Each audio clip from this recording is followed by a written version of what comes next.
बुद्ध कहते हैं अविद्या बहुत बड़ी चीज है जिसकी वजह से दुख उत्पन्न होता है।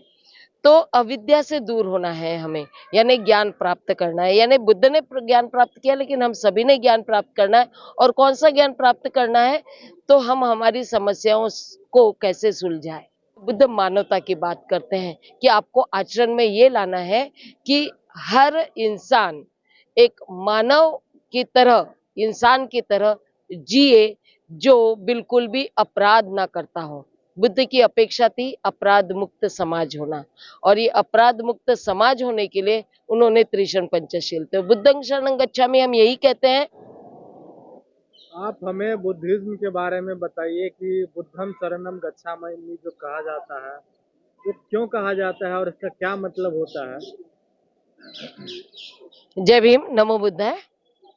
आपका प्रश्न बड़ा ही व्यापक है। और इस तरह से अगर हम कहें कि बुद्धिज्म क्या है, तो कोई इज्म नहीं है।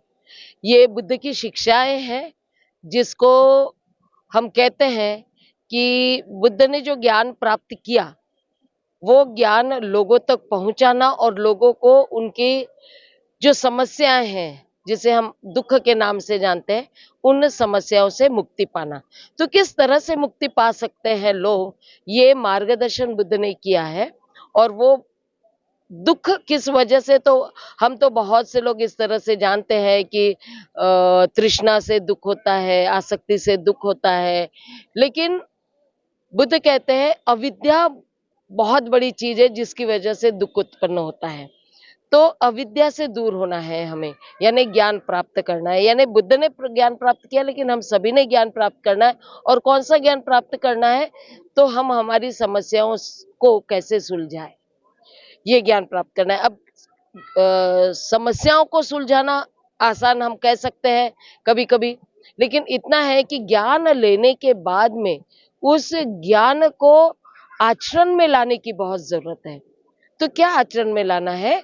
तो बुद्ध मानवता की बात करते हैं कि आपको आचरण में ये लाना है कि हर इंसान एक मानव की तरह, इंसान की तरह जिए, जो बिल्कुल भी अपराध ना करता हो। बुद्ध की अपेक्षा थी अपराध मुक्त समाज होना, और ये अपराध मुक्त समाज होने के लिए उन्होंने त्रिशरण पंचशील, तो बुद्धं शरणं गच्छामि हम यही कहते हैं कि वो यही है कि बुद्ध क्यों कहलाए, इस बात को समझना पड़ेगा। ये तो सिद्धार्थ गौतम थे, सभी जानते हैं, जो राजकुमार थे। और ये सिद्धार्थ गौतम बुद्ध इसलिए कहलाए क्योंकि उन्होंने ज्ञान प्राप्त किया। तो हम, अगर उन्होंने ज्ञान प्राप्त नहीं किया होता, तो शायद वो बुद्ध के नाम से नहीं जाने जाते, वो सिद्धार्थ गौतम के नाम से जाने जाते। इसलिए हम बुद्धं शरणं गच्छामि बोलते हुए ये कहते हैं कि हमको ज्ञान की शरण में जाना है, जो बुद्ध चाहते थे। हम ज्ञान की शरण में जाएंगे तो हम अविद्या से दूर होते चले जाएंगे।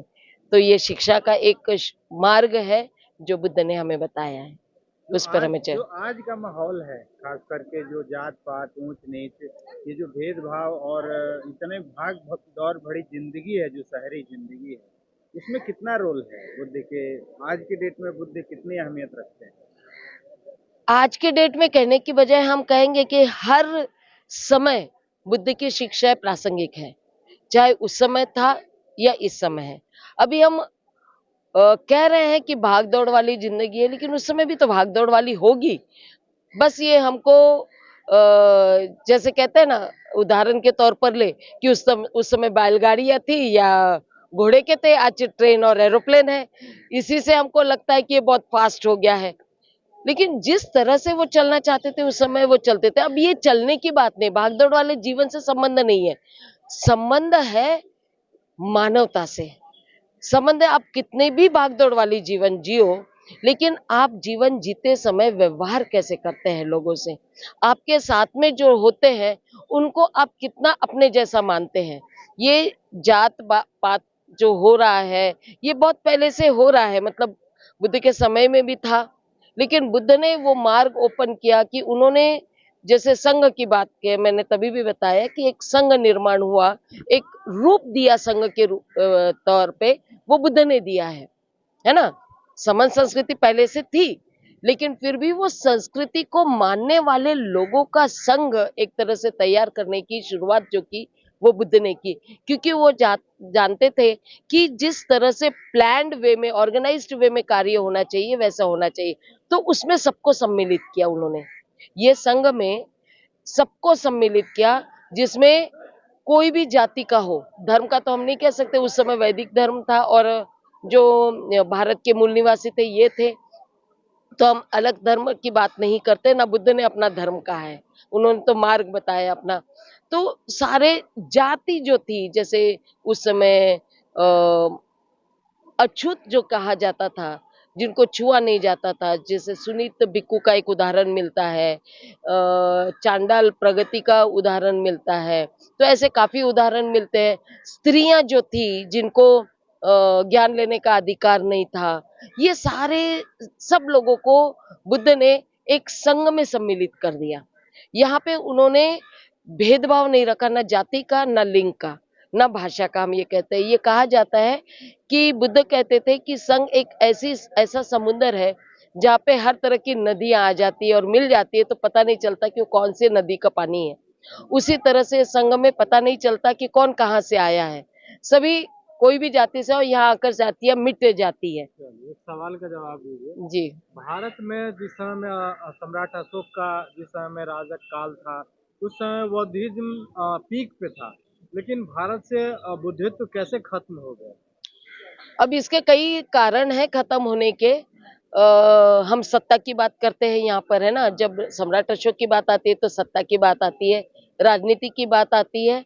और हम ये कहेंगे वो समय पीक पर इसलिए था कि सम्राट अशोक ने बुद्ध की शिक्षाओं को अपनाया था, और बुद्ध की शिक्षा अपना कर उन्होंने अपना अलग साम्राज्य बनाने की कोशिश नहीं की, बल्कि जो जो राजा थे उस समय के, उन सबको उनका कार्य भी करने के लिए उनको सपोर्टिव, सब एक संघ के रूप में, राजा लोग एक संघ के रूप में काम करते थे, हम ये कह सकते हैं।